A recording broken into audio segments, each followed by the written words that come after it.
estar con ustedes de nueva cuenta en una edición más de Aprendiendo Derecho.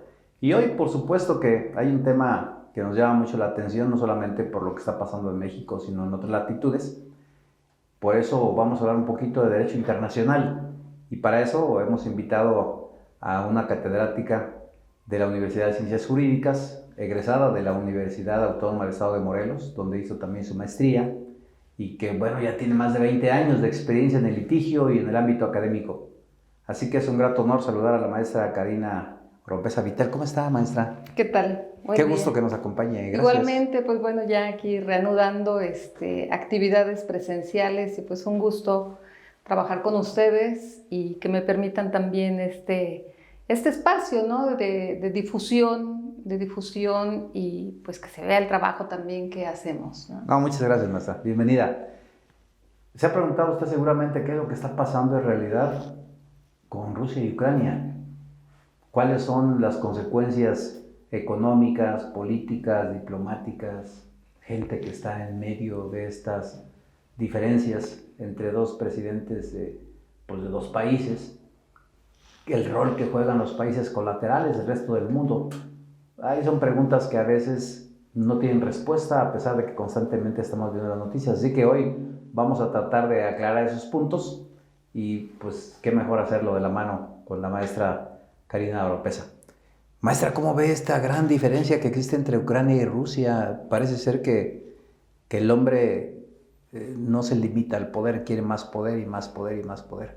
Y hoy en día, en nuestra percepción de las cosas, pues hay una lucha desigual. ¿Qué está atrás de todo esto? ¿Qué es lo que está pasando? Bueno, en primer lugar me gustaría citar cuál es el propósito del derecho internacional y del derecho internacional público particularmente, que pues trata de determinar cuál es la competencia que le corresponde a cada uno de los sujetos de derecho internacional, como son los estados soberanos.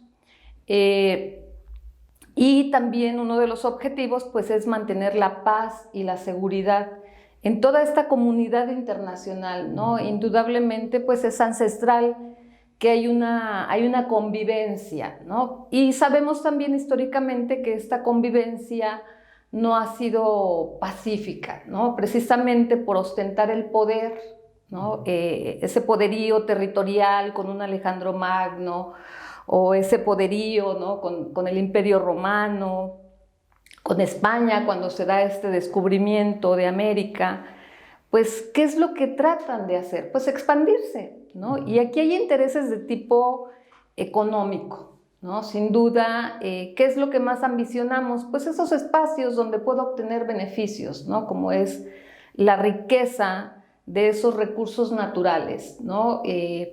Creo que aquí, pues bueno, habría que citar que Ucrania, Kiev, fue la capital de Rusia, ¿no? Entonces este es un problema ancestral, es un problema geopolítico, porque, vamos, la riqueza de estos recursos, pues es lo que ambiciona Rusia, ¿no? Escuchaba a un joven que decía, es que en el momento en que Ucrania comienza a coquetearle a la Unión Europea, pues bueno, también fue un proyecto muy ambicioso para esta unificación de estados soberanos, ¿no? Digo, tan ambicioso que llegaron a formar una moneda en común. Y en este coqueteo, pues evidentemente no le va a convenir a Rusia, ¿no? Entonces dice, prefiero tenerlos de este lado porque me va a beneficiar, controlados.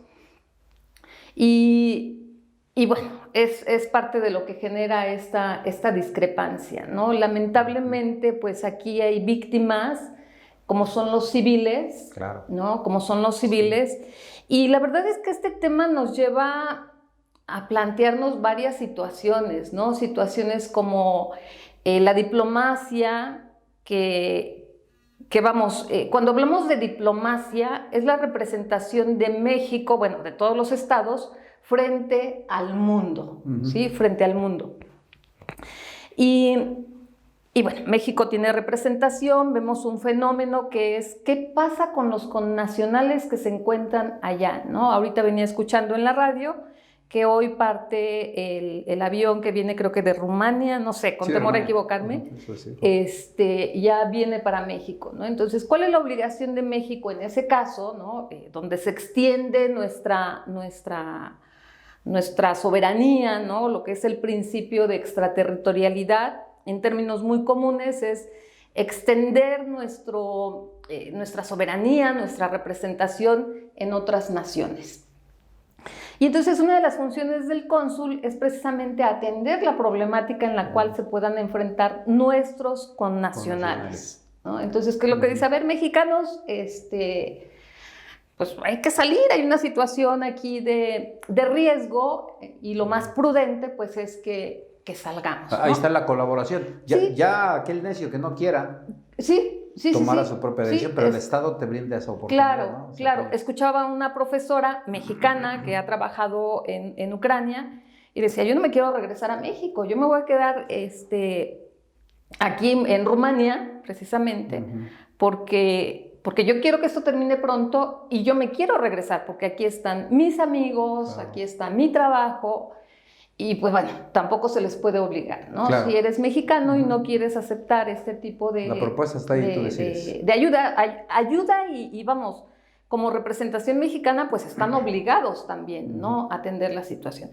Esa es por una parte la cuestión de la función, o una de tantas de las funciones de la diplomacia, y en esta representación de una nación también nos podría llevar a otro escenario, como es la representación de México ante la ONU, ¿no? Nuestro representante, nuestro embajador ante la ONU, el ex rector de la UNAM, Ramón de la Fuente, y vamos, él también está siendo partícipe en un organismo internacional que es resultado precisamente de ese acuerdo entre varias naciones, si no mal recuerdo son 26, no sé, no quisiera aquí errar, que en un principio, consecuencia de la Segunda Guerra Mundial, pues se conforma este organismo, ¿no? Cuyo propósito pues es mantener la paz y la seguridad y bueno, también ha sido ambicioso el trabajo que ha tenido la ONU, aunque a veces, pues como todo, ¿no? Hay instituciones que a veces tienen tropiezos y demás, pero vamos, ahorita está el desempeño de la... se me fue el término, Secretaría General, para tomar determinaciones, ¿no? Y hacer partícipes a todos los países miembros en tomar decisiones, en saber cuál es la postura que cada nación está mostrando. ¿Pero qué podría decidir, frente por ejemplo, a esta situación? Pues bueno, la imposición de sanciones, ¿no? La imposición de sanciones que... En un momento dado, ¿no? Podemos decir, bueno, ok, lo sanciona. Y entonces nos puede llevar a otro tema, el derecho humanitario. ¿Sí? El derecho humanitario. ¿Hasta dónde se puede aislar, ¿no? A Rusia. Exactamente. Pero vamos, incluso ha habido pronunciamientos en el sentido de decir, están dejando solo a Ucrania. Están dejando solo a Ucrania. Y no sé, a veces... pero probablemente en el aspecto bélico nada más, ¿no? Sí. Porque en otros aspectos yo he visto que ha habido alguna solidaridad. A ver, si me permite, hay temas bien interesantes de todo lo que usted está planteando que vale la pena ampliarlos. Primero, a ver, ¿el derecho internacional reconoce, le pregunto, que las embajadas o los espacios que tienen los cónsules son territorios del país de donde emergen? Y en este sentido, cuando se ataca una embajada, por ejemplo aquí en esta invasión que hace Rusia, pues avienta sus bombas y pone a todas sus piezas de ajedrez a funcionar, ¿se siente desde el derecho internacional como un ataque al país cuando se afecta el territorio de la embajada o del cónsul? Porque eso yo creo que puede despertar o despertaría la participación bélica de los países ahí afectados. Claro, aquí hay otra figura que se llama responsabilidad internacional. Cuando un sujeto está protegido por una norma de derecho internacional, como lo pudiera ser la propia embajada en representación de un Estado soberano, cómo pueden ser los individuos protegidos por normas derivadas de tratados internacionales que reconocen los derechos humanos, pues está incurriendo en responsabilidad, ¿no? Curiosamente, la Embajada de México en Ucrania desocupan la embajada porque hubo no sé si llamarlo ataque, la verdad también mentiría en ese dato, pero... cayó muy cerca una bomba, creo. Cayó muy cerca una bomba, entonces la decisión de la cónsul fue, pues vamos a desocupar, ¿no? Vamos a desocupar, y no se ha venido, no ha cerrado sus puertas, se mantienen en la casa, pues que ocupa la cónsul, y bueno, sí sería como enfrentar, a ver, bueno, me estás atacando, ¿no? Claro. Este es territorio, como usted bien lo dice, esto es territorio mexicano. Y entonces es como una declaración, es un ataque. Sí. Y entonces México se tendría que pronunciar, ¿no? Ok, en el derecho internacional sí se reconocen códigos de respeto, códigos de honor en guerra. Porque, por ejemplo, pues es que cuando estás en guerra te vas con todo.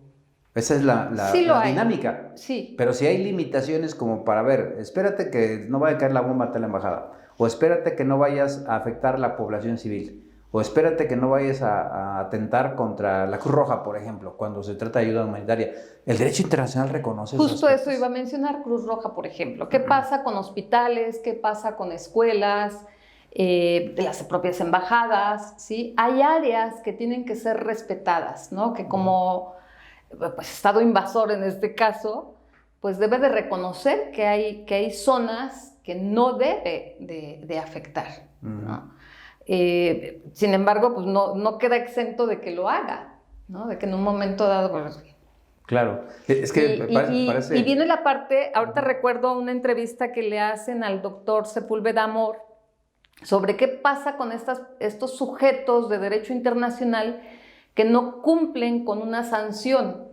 Y entonces él respondía, pues serán delincuentes internacionales, porque, o sea, ¿cómo lo puedo someter? Hay un principio que rige en materia de derecho internacional que es la buena fe, ¿no? Que es la buena fe. Entonces, pues vemos históricamente Alemania, ¿no? Que no le ha importado pasar por encima de un tratado.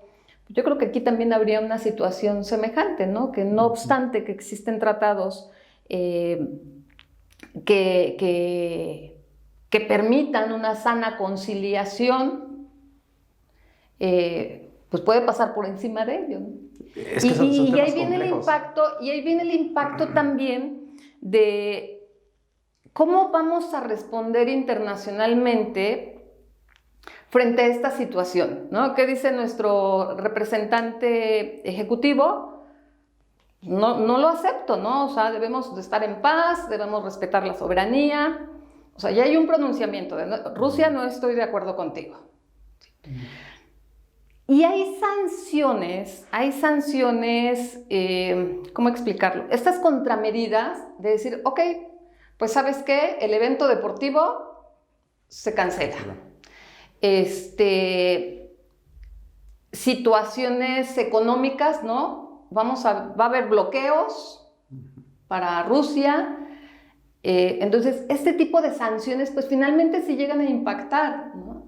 ¿Qué le pasó a Cuba, por ejemplo? ¿No? Se les van aislando. Que no hubo un desacato allí a una norma de derecho internacional, pero pues estuvo en contra de un sistema económico capitalista, y entonces, pues bueno, algunas potencias, pues si no estás conmigo, estás contra mí. Claro, entonces conforme al derecho internacional, el resto de los países ha estado actuando, que son medidas sobre todo de impacto económico. Sí. No tanto de poder sumarse bélicamente a enfrentar a Rusia. Mucha gente cree, desde el punto de vista humano, de que no estamos siendo solidarios con Ucrania, porque vemos un poderoso que lo está aplastando, y que otros países como Estados Unidos, por ejemplo, o inclusive Canadá, Francia, que tienen un armamento importante, no lo ha puesto a disposición de Ucrania. Yo creo que eso implicaría una guerra mundial. Parece cruel y es crudo, que estamos dejando solo a Ucrania, pero el derecho internacional lo que permite es que los países reaccionen como lo están haciendo, ¿no? Desde el punto de vista económico, con la cesación de algunos beneficios que se tienen, que están regulados por el derecho internacional, pretendiendo que Rusia el día de mañana diga, bueno, ya no puedo, estoy muy aislado y ya no puedo vivir y voy a bajar a mis pretensiones. Ha habido inclusive algunas mesas de conversaciones. Usted con su experiencia, ¿cómo visualiza el futuro? Nosotros quisiéramos que se terminara mañana, pero también claro. El derecho internacional, ¿cómo aprieta o cómo regula la situación? Pues no sé si llamarle un mal necesario. Finalmente, entre los países más poderosos, ¿no? Sabemos que sus pretensiones, como bien lo dice usted, son de tipo económico.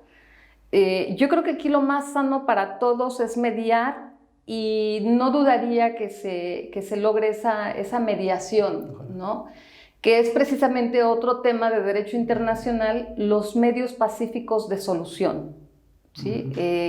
La tendencia alto a los actos bélicos, y podemos negociar, ¿no? Yo creo que por bienestar de todos eso sería lo más sano, ¿no? Pensar en una guerra bélica y pues yo creo que sería la extinción del mundo, ¿no? Con el tipo de armamento que tiene Rusia.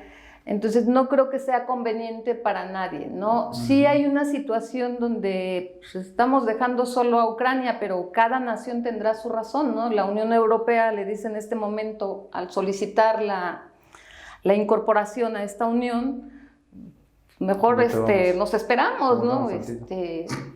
No es el momento, ¿no? Lo que está buscando pues es ayuda, pero yo creo que tendrían que conciliar, ¿no? Hasta qué punto puede ser benéfico incluso para el propio Rusia. Sí, esto ha traído mucha migración, sobre todo de los ciudadanos ucranianos. Sí. La mayoría se ha ido a los países fronterizos. ¿Qué obligación tiene el país fronterizo como para recibir a la gente? ¿Habrá un país que diga, no, espérame, a mí me justificas que tienes tu legal estancia o tu legal ingreso para que entres, o hay excepciones a la regla por el estado que están moviendo ahorita? Es un fenómeno que atiende también el derecho internacional. Son varias situaciones. Una es el desplazamiento, que es interno, es decir, si estoy en Kiev, pues bueno, me desplazo a otras zonas que estén más alejadas, pero sigue siendo interno, y pueden ser asistidos por organismos internacionales como es la Cruz Roja, ¿no? En este aspecto de derecho humanitario, proteger a estas personas que están siendo víctimas, porque pues, bueno, están dejando su casa, están dejando su trabajo, están perdiendo a familiares. Entonces son situaciones críticas que están padeciendo. Y por otra parte, los que intentan salir estarán en calidad de refugiados. México a su interior tiene la ley de refugiados y protección complementaria y asilo político. Okay. ¿Sí? A nivel internacional también está la organización ACNUR, la ACNUR, que protege precisamente la situación de los refugiados. ¿Y a quién se considera refugiado?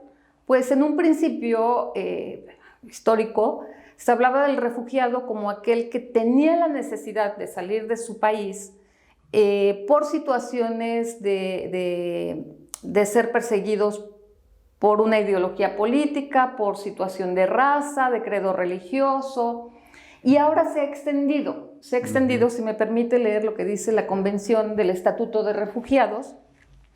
Dice, debido a fundados temores de ser perseguido por motivos de raza, religión, nacionalidad, pertenencia a determinado grupo social u opiniones políticas, se encuentre fuera de su país de su nacionalidad y no pueda, o a causa de dichos temores, no quiera acogerse a la protección de tal país, o que careciendo de nacionalidad y hallándose a consecuencia de tales acontecimientos fuera del país donde antes tuviera su residencia habitual, no pueda, o a causa de dichos temores no quiera regresar a él. Bueno, también se habla de las personas que huyen de su país por cuestión de seguridad, libertad o verse amenazadas por situaciones de violencia, como es el caso. Entonces, sí, los países están obligados a cooperar a ayudar, ¿no? A veces escuchamos críticas de cómo es posible que México reciba refugiados y aquí tenemos tantas necesidades también.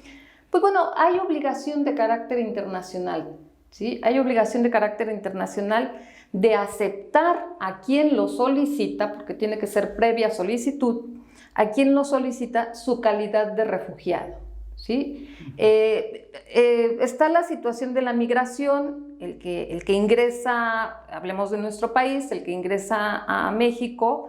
La legislación no utiliza términos como ilegal, indocumentado, no. Estás en calidad de regular o de irregular.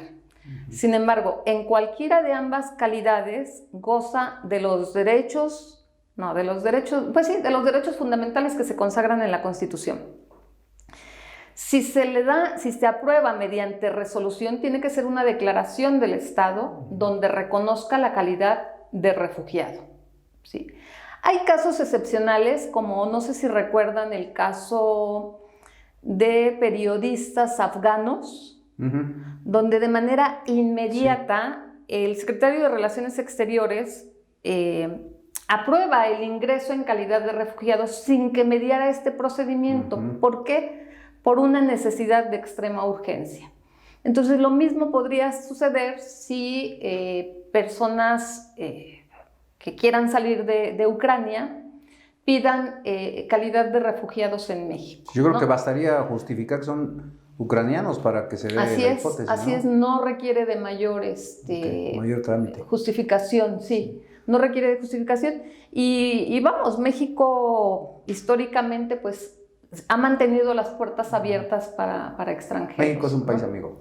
México es un país amigo, México pues es reconocido por esa hospitalidad. Qué bueno. Híjole, maestra, nos ha usted clarificado varios temas. Es complicado lo que está viviendo, sobre todo en Rusia con Ucrania. Esperemos, como usted decía, que a través de los medios alternativos de solución de controversias puedan sentarse y extender la mano. El ser humano actúa de manera increíble. A veces el poder no tiene límite, cuando es económico menos.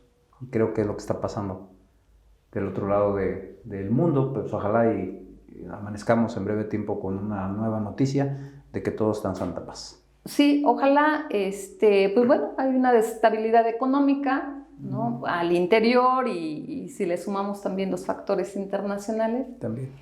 Pues bueno, hay que pugnar por la paz. Gracias, mi querida maestra. Gracias por acompañarnos y gracias por compartir. No, al contrario, muchas gracias. Con todo nuestro público de Aprendiendo Derecho, estos temas tan interesantes. Y gracias a usted que nos ve cada 8 días. Estamos trabajando porque usted es el que hace que se origine todo este movimiento a ir aprendiendo conjuntamente de temas de su interés.